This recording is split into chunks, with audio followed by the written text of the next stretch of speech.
My name's Nolan, but the homies call me Seal, and I like to go on adventures and travel all over the world. I grew up in Renfrew, Ontario, which is a small hockey and farming town in the Ottawa Valley. Before I became a nomad, I was just like backpacking. My first travels were India and then Southeast Asia.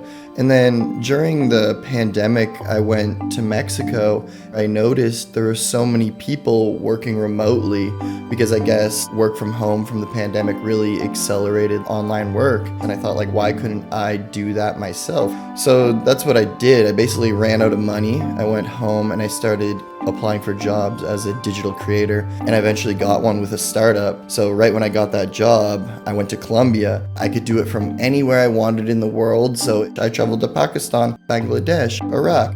Everyone's a product of their own environment, and you can definitely see that more when you travel.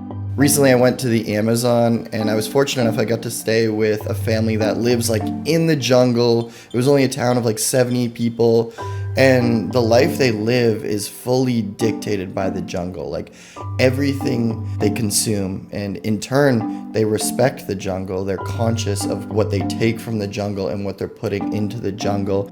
Something that's really popular in the Amazon as a snack is like tree larvae, really thick white worms. I was really scared to eat them, to be honest. They did not look appetizing, but when I did, it honestly didn't have the worst taste. It was like kind of sweet and coconutty. I'm always trying to meet the local people, and it's one of the main reasons I travel, because being a tourist, you just see surface level.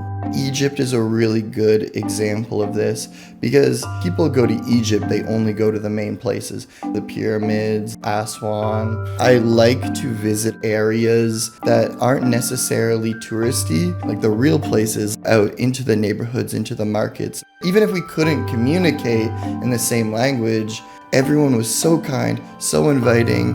They wanted me to come and try their food and shake my hand. And they didn't want any money from me. In fact, they were giving me things for free to try. And they were just excited because they don't really get to see people interested in their side, in their neighborhood. And they don't see foreigners too often.